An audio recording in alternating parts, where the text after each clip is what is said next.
And I thought I was a drama queen. Yo, what's up, and welcome back. Yes, back to Angels Reach as always. I'm Angel, and today is Film Friday, baby. Now, I know I said in New Music Monday that I've been looking to start some series and stuff on my channel, and I've been trying to be consistent, although I never am. And so I thought, what's one more endeavor? Now, Film Friday, if you don't know, is just going to be where I'm going to be reviewing movies. um, if you aren't familiar, which I don't know why you would be, I don't say, but I am a Regal movie subscription holder, user, member. And so what that means is I pay $25 a month and I can see unlimited movies and at Regal theaters, and I watch movies with my friends to catch up and like hang out and just check shit out, but also just on my own and stuff. Take myself on little dates and just watch movies that like I seem interested in and stuff. And I also watch movies at home on streaming platforms and stuff. So I mean, I figured it was about time that I actually start talking about them because I do like discussing them and like having discussion and conversation about them and talking about little things I appreciate and like or dislike from movies and stuff. Yeah, so bear with me. So actually, the first movie I wanted to do for Film Friday was going to be Project Hail Mary because I absolutely love that movie. I think Ryan Gosling killed it. I think it's a just impeccable movie. Not just a space movie, just an impeccable movie. And yeah, unfortunately, I already did a video about that though, and on my movie March Madness video, and I talked about that, like The Bride, and I'm blanking on the other film I have on there, but yeah, I already discussed it. So unfortunately, I can't do that for the first episode of Film Friday. But for the first episode of Film Friday, we will be watching an equally as great movie. I think The Drama. Um, now, some context on this. The director is Christopher Borgli, I believe. Uh, Director of the Dream Scenario, the trailer with Nicolas Cage, that movie where uh, everybody sees Nicolas Cage in a dream or something like that. I think I saw the trailer for that, and that hooked me for sure. I mean, not enough, I guess, 'cause I didn't watch the movie, but I mean, so yeah, Christopher Borgli, the director of that movie, also directed The Drama, 2026, a romance, sort of dark comedy, thriller, suspense. I mean, not thriller, like a suspenseful dark comedy drama. I mean, yeah, drama. But yeah, really great movie. I want to give a shout out to both. I mean, the Maid of Honor, which was like a character that was written so well that I hated every time she was on screen just because of how powerful her stance was and how like immovable she was and how like not understanding she was. You know what I mean? But like that's like how she's meant to, that's the type of person she's meant to represent in that scenario. That's just, you know what I mean? I can appreciate that because I saw sort of all perspectives of this sort of take when of this sort of situation, like both like the maid of honor and the best man. I think he played sort of more of a neutral, backed out role, and like like Zendaya and Robert Pattinson absolutely bodied this movie. I think they're both phenomenal actors. I think Robert Pattinson kills it in every role he's in, but Zendaya is just out of this world. I mean, like she sells whatever character she's in all the way, and it's something that like is so incredible to see time after time. I had a problem going into this movie. I was going to compare it too much to Malcolm and Marie because if you don't know, that's like a sort of noir. It's a black and white Zendaya film. It's a black and white movie that Zendaya stars in, and it's just her and this other gentleman and sort of a relationship, and the whole movie sort of just takes place within the walls of their own house, and they're just like having a discussion. Essentially, the whole movie is just like talking and like them having like uh it's like sort of kind of the peaks and valleys of a relationship. And so I was like, if this is just going to be a worse version of that, because I thought the movie was great. I loved Malcolm and Marie. I thought, I saw a lot of my previous relationships in them, and like maybe potentially future relationships in them and stuff like that, healthy habits and bad ones. And yeah, like one of my favorite all-time movies moments of all time is when Malcolm is like getting upset. He's like, "Where the fuck are my keys, man? Where are my keys?" And then Zendaya is trying to calm him down the whole time. I was like, "Malcolm, babe, Malcolm, they're here." And it just was like, oh man, like it's just it hit a little too close to home. You know what I mean? But yeah. enough about Malcolm and Maria. Had really high expectations if it was going to be like a movie similar to this, like tackling the, the inner workings of a relationship. And I should be the last one to comment on a relationship. I haven't been in one in years, but I mean, I don't think you need to have been dating to understand the tension in this scenario. Now, I was giving props to Robert and Zendaya because they acted their asses off on this, but it was also a phenomenal. I want to say script, but just a plot and storyboard. You know what I mean? This whole sequence of events, nothing felt rushed. Actually, ironically enough, it kind of felt fast paced. I've been saying this since one battle after another, and Marty Supreme, but it sort of felt like one thing after another happening. And maybe it's just me getting older and realizing the pacing of movies, because I also realized something about the Mario movie, the Super Mario Galaxy movie, that I am gonna do a video about. That I kind of already did a video about, but I'm gonna upload after this one.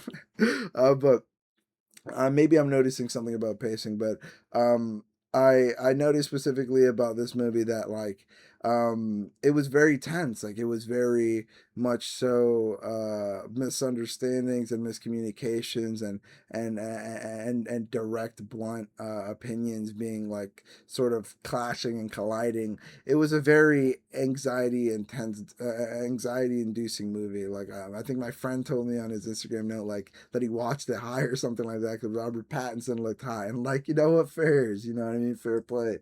Dude, I can't get over the fact that like the way I'm framed in this, at least the way I'm looking on OBS, it looks like I'm in like the Unfriended movie and I'm about to go, oh, I'm gonna get grabbed away or something like that by the, I shouldn't have done that, I'm out of focus now.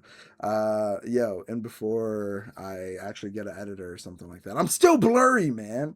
Okay, the drama. I'm being dramatic. Um, yeah, my friend went to go see it because he was high because he thought Robert Pattinson looked hot, bloody, and bruised. I get it. But yeah. So basically, if you haven't seen the drama, spoilers, or I give this movie like a 4 out of 5 stars. Nothing crazy, not nothing crazy. You know, a great movie, like a really great watch, and I highly recommend you watch it. But yeah, spoilers ahead. But the drama, if you haven't seen it, the whole plot revolves around a couple, Charlie and Emma, a week before their wedding.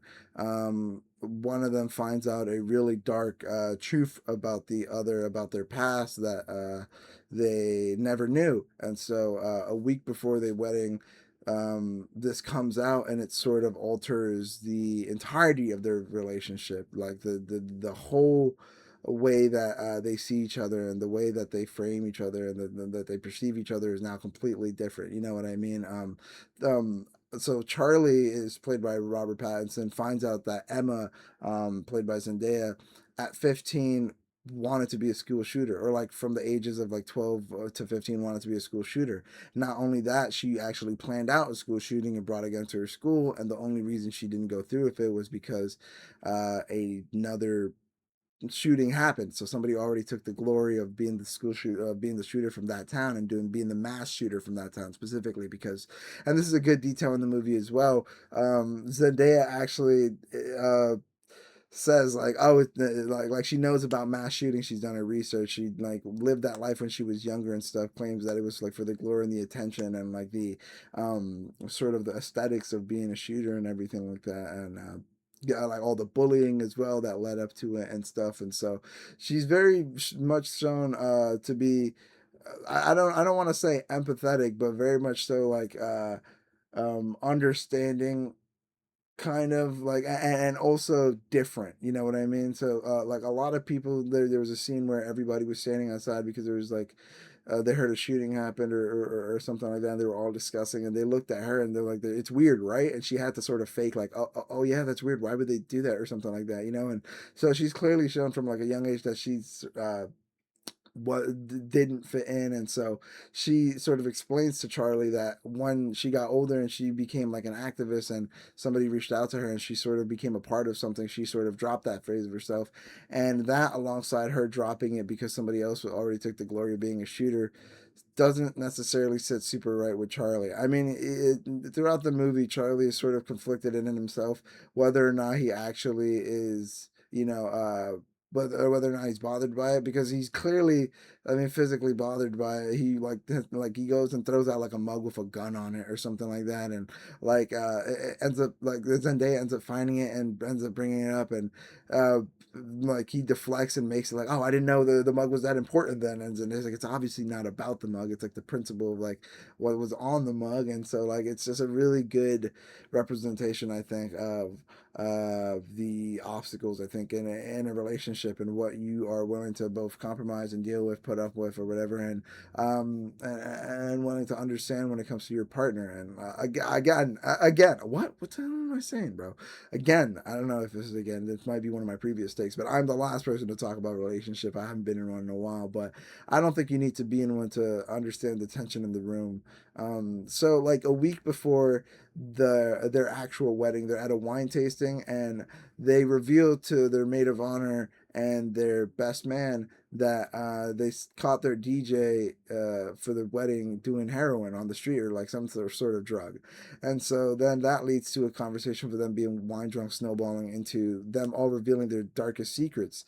The maid of honor reveals that she locked a slower kid, or like a an implied kid with special needs in a, like of some random room in the forest somewhere, and was almost going to leave him to die until somebody came to go get him. But she specifically says that like she was gonna like let people know after, you know, a day, because like if he wasn't found, you know, it would have been a problem. But the kid was found the next day. And so the uh best man reveals that he let a dog attack a girl he was seeing or something like that.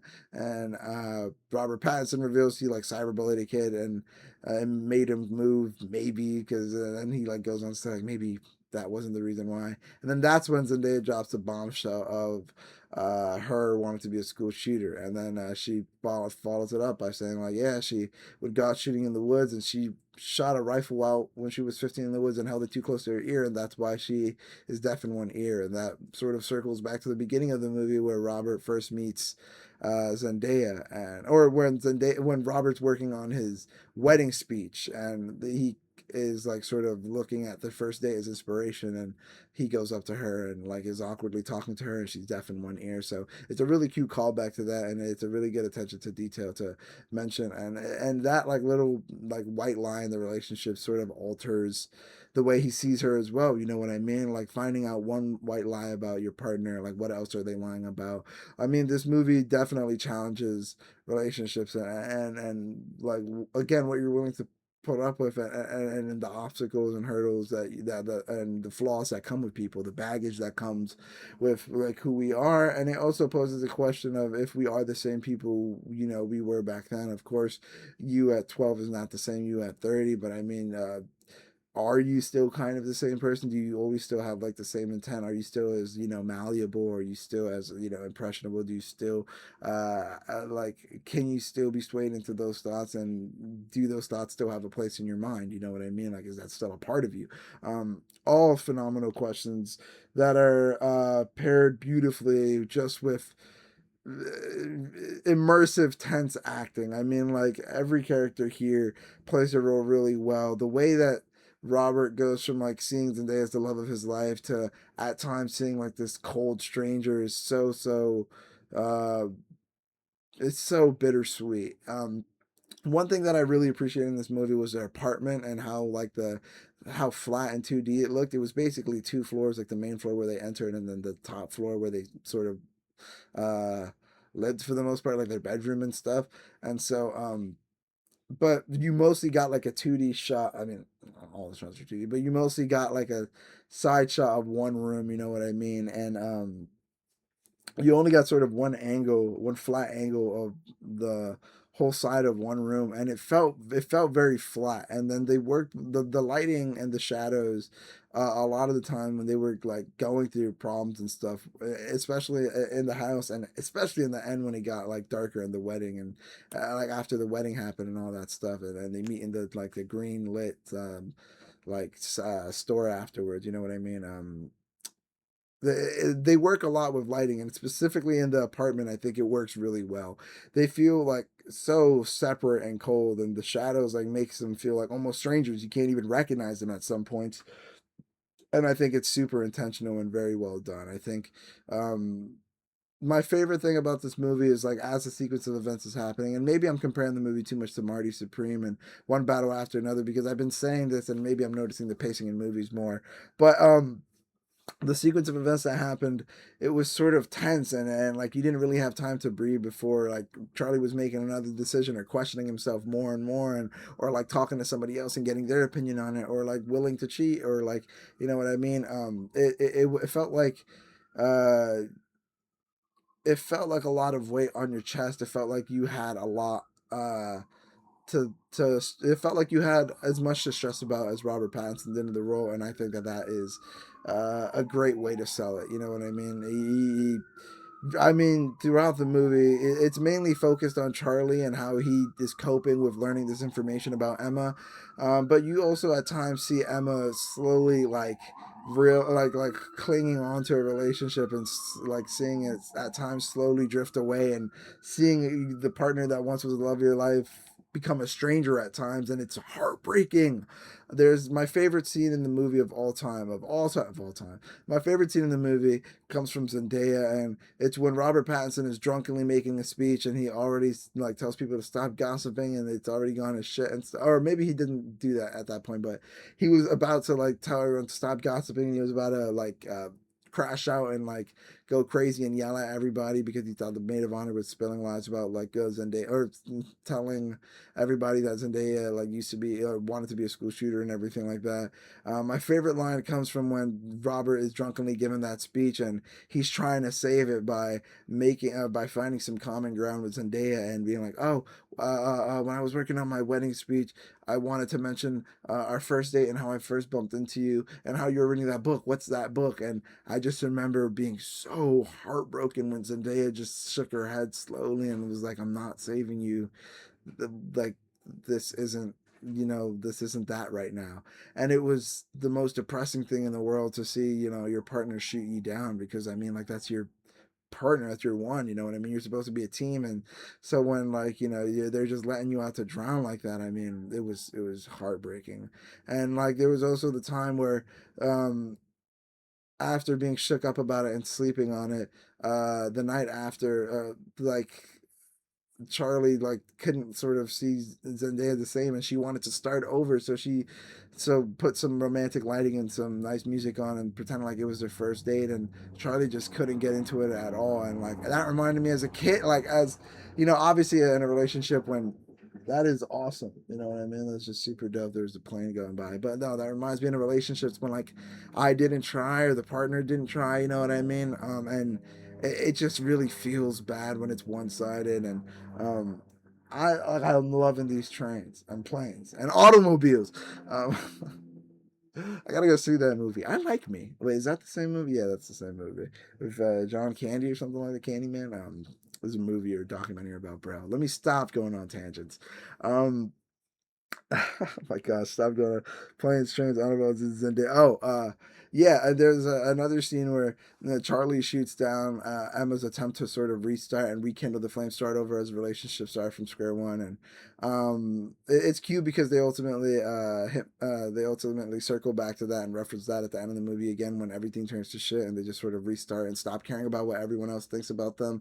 And I think that's a beautiful ending, honestly. I can see why some people would be mad at, like, oh no, like if it's really that deep, you gotta like not be with them anymore. Like the best man was convincing him to like move, you know what I mean, and like leave and like not stick with him anymore. And actually, um, I'm not sure if that actually happened. So one of the things that I actually kind of super enjoyed about this movie that was a bit confusing was during the actual sequence of events that were happening and conspiring. The movies would at time cut to sort of alternate timelines where they um were both at times colder and more distant, and also uh more lovey-dovey and super in love. And I thought that was super dope because it showed all sort of forms of the spectrum, where it was like they're actually working on it, and it's not necessarily good and it's not necessarily bad, but it's like this awkward tense limbo sort of spot. And it's so crazy because the whole movie sort of seems to be like beating around the bush of like, let's just like talk about it, but they do talk about it and it doesn't feel palpable, and it doesn't feel like they're really getting through to each other. It feels like they are sort of just like both talking to each other, and like things are getting absorbed, but like they're not really coming to some understanding and finding common ground, and that's really upsetting and really hard to sort of see on the screen. You know what I mean? This is definitely not a movie you see on date night with your girlfriend, but it would be something to sort of just see on a whim and get some conversation going and sort of, you know, discuss your thoughts on the matter. You know what I mean? I don't think you have to have like a super strong point on it, unless you're getting married next week and I'm like, is there anything you gotta tell me? You know what I mean? I went way too high with that voice. Is there anything you got to tell me? You know what I mean? 3 months on testosterone. No, that's not even funny. Um, and I love watching those like 1 month on testosterone videos and just seeing them grow a beard and like seeing their voice get deeper and stuff like that. And then like I saw one that specifically, dude went from like, you know, woman to full on Smash Bros looking dude. It was so dope. I was like, you would kick my ass as Kirby, bro. I'm cooling off that big bro. So yeah, get on your tea. You know what I mean? My body's tea, but you know what I mean, in a different way. I need tea, bro. I don't. You know what I mean? I think I might need testosterone. I'm like 5'6" and I don't grow hair, and like I'm lying, I grow facial hair, but like I don't have arm hair or like leg hair, or chest hair, like one chest hair. I'm like 24. It's super sad, and I'm getting into like my bag because I'm looking at the drama and I'm like, Robert Pattinson can overlook all of Zendaya's flaws, and even though he gets tempted by everyone telling him like, oh, like you can't settle with that, that's messed up, and even though he like is sort of torn up about it too, he sort of also understands that this is the love of his life and he loves her and like is willing to like overcome anything, and both knows that like that isn't her anymore, but also knows that like even if it is her, she's super transparent, honest, and like is letting him know, or like is trying to be. You know what I mean? Because he thinks she's being honest, and then he finds this out. You know what I mean? But at that point, that's not even being on, like not being honest. You know what I mean? That's just like. Yeah, you know, I mean, I guess your loved one deserves to know everything about you, but I mean, I guess there's some things that just don't come up. You know what I mean? But then again, then you get like you're deaf because of it. That should come up. But then she says like, I just didn't want to get into it. And then you got to respect privacy. And it's just like, when can you get into it? And oh my god, the whole movie is just like inconvenience after inconvenience, and it's really fun. You know what I mean? It's not fun, but like it's really immersive, and it really puts you in the shoes of like how stressed out and like what the options are, and what the right thing to do is. You know what I mean? Because ultimately what ends up happening is Robert doesn't care about how other people perceive her, because he also his perception of her is also altered, because like he sees her sometimes as a threat and he's scared of her at times. And there's this joke about like a jump scare about her walking into the room with a knife because she found out that he, you know, got rid of the mug with the gun on it. And it's like this fast jump scare, and like they had like the strings play and everything, and also the soundscape in this movie is like really good too. Like the score is really fun. It's very tense, and tense word of the day. um yeah, they had that joke about her uh uh asking about it, and like he is scared of her. He becomes scared of her at times, and like also so, you know, it's weird. It's weird. You know what I mean? When the love of your life becomes like some like the scariest person you know, or like the most dangerous person you know, at the drop of a hat. I mean, and that's also, you know what I mean, domestic partner like situations. That's not too far off from stuff like that that happens. Albeit like much different. You know what I mean? It's not too dissimilar, but it's much different. What am I talking about? God, make up your mind. But yeah, I super recommend watching this movie. I think not only are the acting performances from both the best from the maid of honor great, but also just and like other like adjacent characters. I'm thinking of one person that works in Robert Pattinson's office that he cheated with and stuff, and that he did cheat with Zendaya on cheated on Zendaya with, oh my gosh, cheated on Emma with whatever. Yeah, she was a pretty funny character as well, and um yeah.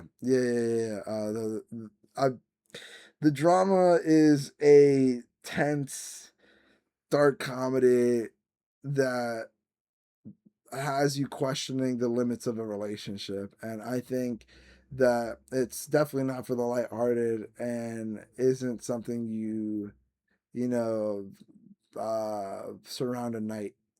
You Surround a night around? What?